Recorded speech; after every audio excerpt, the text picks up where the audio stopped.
Hey, Eric. Hey, John. How's it going? It's going pretty well. Going pretty well. We had a nice long weekend this past week, which was really pleasant weather. You know, the bad weather didn't start up until we went back to work on Tuesday. Yeah. So Monday was nice. It was a nice holiday. it was. It was a nice break. Although I must say I spent most of Monday working on a personal side project and ended up discovering the beauty and ease that is Stripe's payment API. So hat tip to the Stripe guys. That it was drop dead simple, easy. You know what? That was like anything. I have not used it personally, but that's everything I've read about it is super simple. That they maniacally focused on the the developer and integration experience. Yes, and it shows. Yeah. I mean, like anything, there's a little bit of all right, just kind of wrap your brain around it. But once it did not take long to wrap your brain around it, so that's awesome. It was and it's a a really project. hard problem too. So they, I think they've done a great job, and they've been rewarded pretty well for it. I think. That's cool. Yeah, within I think 2 or 3 hours, I was able to get Apple Pay to work from a phone or a Mac. Which, wow, that's pretty cool. That's pretty cool. What else did you do this weekend? Oh, this weekend was also very exciting. Saturday. So I got up, my boy and I usually have a Saturday week. You know, it's just kind of our Saturday, let's go to lunch and take care of chores. And around 10 a.m., he comes running down the stairs, says, "Dad, the high school's on fire. Let's go see it." Oh, no. What? Like, what? And then he's explaining, well, so Beaverton High School, so not the high school he goes to, but a different high school. So we drove over, and he's counting off the trucks because he's got an app on his phone, and we were looking at it was calling trucks from Portland and from Hillsboro, from all the surrounding areas. It was a 2-alarm fire, and so we got there. They had staged us off into, the spectators off with the media in an area. Oh, wow. But it turned out that they caught it pretty soon, and it was an old refrigerator in one of the classrooms had caught fire. So it was an accidental fire. So it wasn't arson, or it wasn't any students upset about finals week. This week was finals week in high schools. And anyway, so that was kind of our exciting Saturday after, lunch activity was going and chatting up the fire department and the police, and it was quite the experience. Wow. But fortunately, minimal damage, and not turned out to be not that big a deal. But that was our Saturday. Wow. Yeah. I don't remember hearing anything about that, but I guess maybe I'm not paying attention to local news.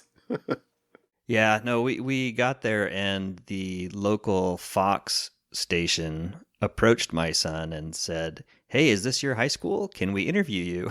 And he's like, "Well, I'm in middle school, and this is not my high school." And they were like, "Oh, okay." They moved never on. mind. Yeah, never mind. You are no longer a person of interest. Yeah. Yeah. But he thought that was kind of cool that they wanted to interview him. Yeah. Wow, that's crazy. Yeah. And then Sunday, my daughter, who is in high school, was represented her high school down in Eugene near the University of Oregon at an all-state choir competition. Or not competition, it was an all-state choir something where performance. Performance. The top choir students around the state were nominated by their teachers, and they all showed up in Eugene by the University of Oregon, and they had a famous choir director who is currently the choir director for Long Beach State. I guess he's won like many awards. Come up and actually spent 2 days being their choir director and teaching them how to do stuff. She's big into musical theater, so she was kind of excited about that. So we went down Sunday afternoon to watch. So they went down Friday and practiced all day Friday and Saturday, and then Sunday they had a concert. And so we went down and got to see that. And that was kind of cool. She was excited about it. That's cool. That's cool. I had a busy weekend. You did have a busy weekend. I did not have a busy weekend. I was just kind of thinking a few minutes before we hit the record button on what did I do this weekend? As I was working quite a bit, but I don't feel like I got that much done. So I don't know. I got all the rest of the rafters up. I got most of the ladder framed in for the, attic ladder kind of thing, but not quite. I still needed a couple other parts. I got some of the wiring started, but not very far. So I don't know. I took it relatively easy this weekend, I guess. I must have. Doesn't seem like that, but it was just it was nice to have a 3-day weekend and 3 nice days. Like being outside, I spent quite a bit of time outside, just being able to enjoy the sun and it's cold. It was, it's cold enough you need a coat on or sweatshirt and stuff, but it was still sunny, and that's not awesome. That's not often in Oregon in January. So no, take it. Yeah, take it and enjoy. That's right. So that's fun. So we got a few things to follow up this week. I threw 2 things in here, and I'm going to have to look at my second link before I remember what it is again. But the first one was just a tweet about Magecart. Kind of popped it to the top of my stack. So Magecart is that skimmer that's in use for a lot of online stores. We talked about it a few episodes back in episode 96. Which was titled An Especially Hardy Perennial. And I gotta say, I don't actually remember why. I don't remember the context of that comment. But anyway, so the thing about Magecart is this pulled up a link to a company that Risk IQ that had written a huge write-up on it. So you can see the link in the tweet. But I just thought I'd bring that up. It popped to the top of my stack, and it's still a problem. Still seeing it in the wild. The articles mentioned, or the article linked, is actually from 2018. But it's such a comprehensive article, I just couldn't help but pop it back up again to the top of the stack. Alrighty. The funny thing I noticed about that episode when I went to go look it up was that was the same episode that I ditched my Costanza wallet. So it's been that was episode 96. So 14, 15 episodes ago. So it's been 3 months, a little more. And I don't miss it. And I've done a good job of keeping other crap out of my wallet. Like only the, 9, 10 things, whatever it was I put in there. They're the only things that have stayed in there for the last 3 months. No, nothing else. The wallet I bought is not the wallet I want, I guess. In that I thought I said you bought a test wallet. You weren't sure you could ditch the Costanza wallet. Exactly. I dipped my toe in the small wallet pond, but because it was like a $6.99 or $7.99 wallet on Amazon. So just the cheapest but okay looking thing. So I don't know. So yeah, I'm ready to invest. I'm not sure I'll go all the way to the the big fancy whatever. I don't know. have a The hard time. Bellroy. You're not in for the Bellroy, that's what the they're called. $50 Bellroy yet. Yeah. I was going to say, yeah, the really expensive thing. but we'll see. Maybe my birthday's coming up. If maybe I'll get myself a new wallet for my birthday or something. Who knows? All right. My second piece of follow-up, New York Times article about basically doing reverse image searching for people specifically. So given a picture of somebody, who are they? And there's a startup that is only providing services to law enforcement and I think it said companies. Yeah, but they you go read the article. This is basically leveraging all the stuff that people put online. Because remember, nothing you put online ever goes away. So, yeah, there you go. Go check it out. Kind of sucks. Sorry. Yeah, it's not an exciting article. It's a dystopian. that's the world we live in. Oncoming dystopia. Yeah. Anyway, so that was the other thing that I thought that was at least worth throwing a link to in for the week. My topic this week, which is probably the big one this week, was the big fancy Microsoft vulnerability. I was going to throw this into follow up before I saw that you were putting it in as a topic.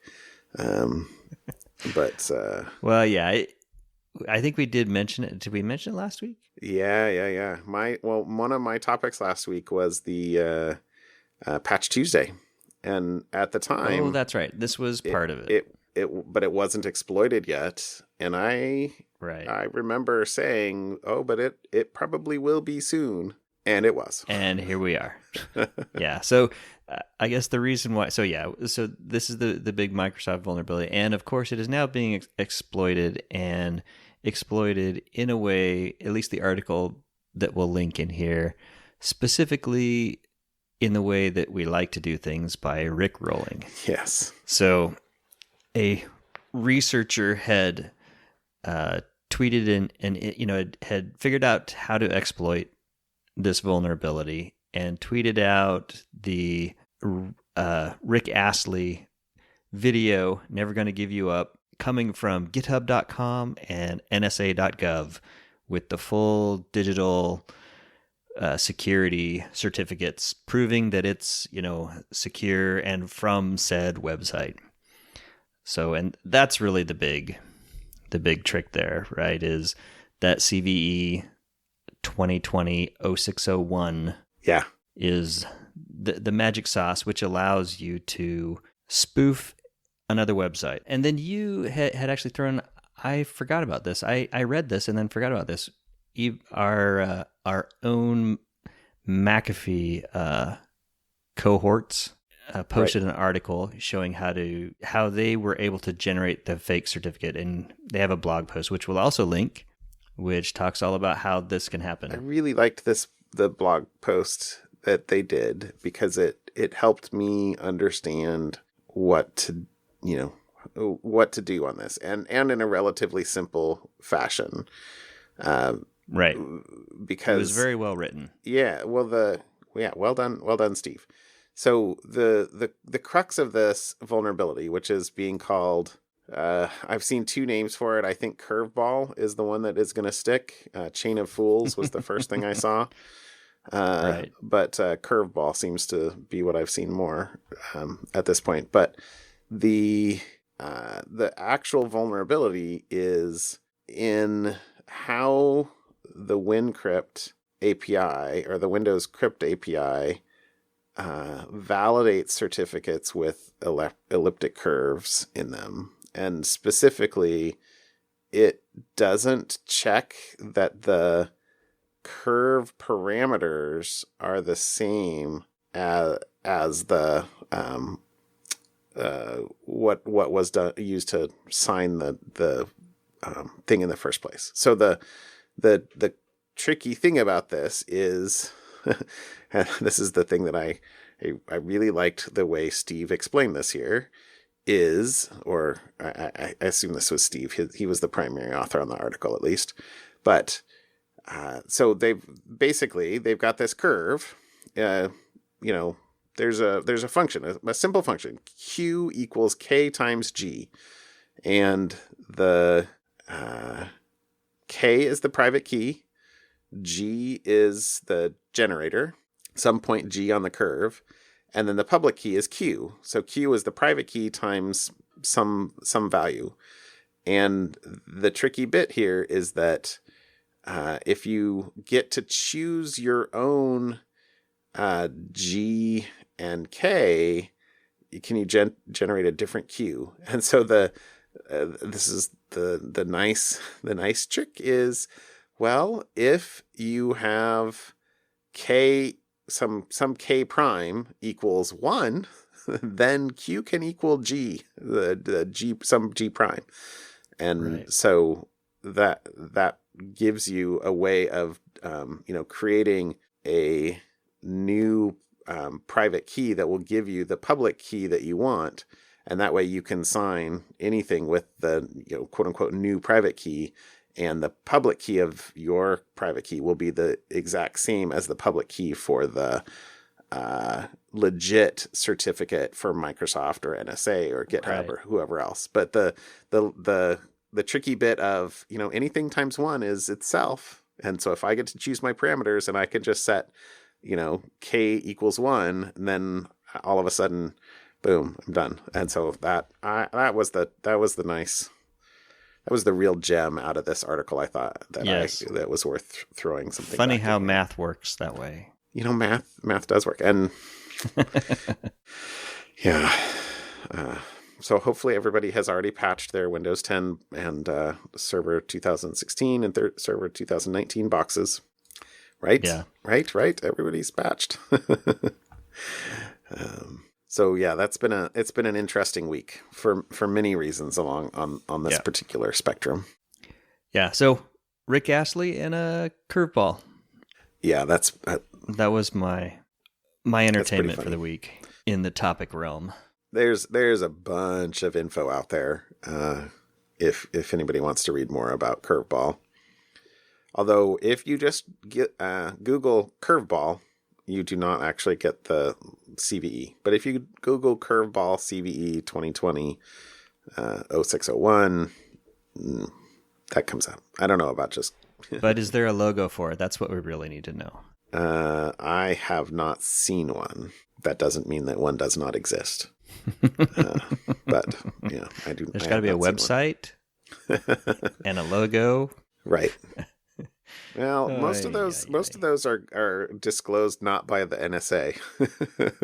Oh yeah. The NSA's probably got they kind of got their own logo already. I think it's got an eagle. They've got better things to worry about than logos, I guess. Yeah. So, all right. Well, my topic for this week was a ZDNet article on a botnet list that was released by a denial of service scammer this week. So let's see. This says a hacker has published this week a massive list of Telnet credentials for more than 515,000 servers, home routers, and IoT smart devices. So very, very, very nice. Not the biggest we've ever seen, I don't think, but 515,000 is not too bad. And this wasn't a Mirai thing, as far as I could tell. But the article said that the list was compiled by scanning the entire internet for devices exposing their Telnet port, which is 23, I think. Yep. And then basically doing credential stuffing on them. So factory default username and passwords, which nobody should do, but that is still very common. Or custom. It says custom easy to guess password combination. So, I don't know if there's no timeout on attempting to guess passwords, you can take the, top, top 1,000 passwords and, out of have I been pwned or something like that, and give that a shot. Or 100,000, who knows? Right. But yeah, a nice little list. Hi. The other thing I thought was funny in this article was when asked why he published such a massive list of bots, the leaker said he'd upgraded his DDoS, or distributed denial of service, from working on top of an IoT botnet to a new model that relies on renting high output servers from cloud service providers. So basically, oh my goodness, it's now cheaper to just spam from the cloud.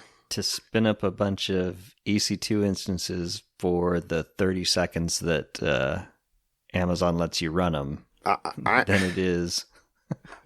I'm going to hope that this is not actually probably a lot of big name providers like AWS. I'm betting it's kind of middle tier, but I don't know. And it didn't, if it said it in the article, I didn't catch it. I didn't see it. But yeah, that's what I thought was crazy. So it's it's cheap enough now, and you can find a ISP willing to rent you server time with no questions asked, easier than it is to set up a script and find free machines on the internet. That's surprising. Wow. It was surprising to me.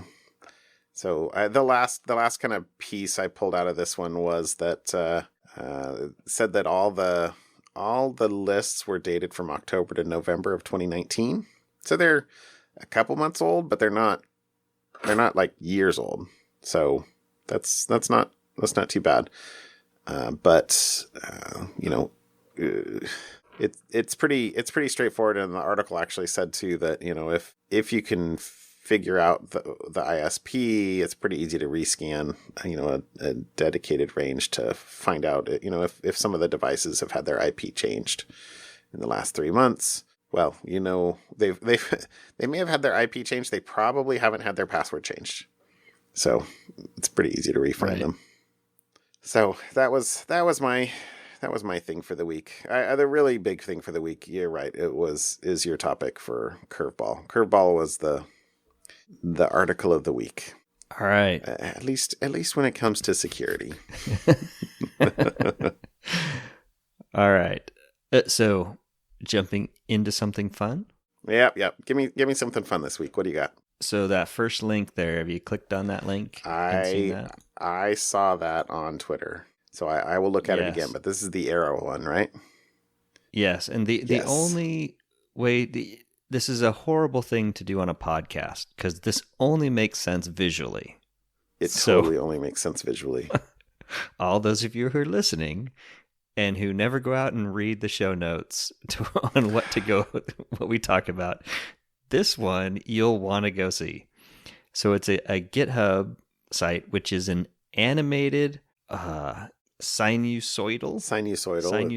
Müller-Lyer illusion.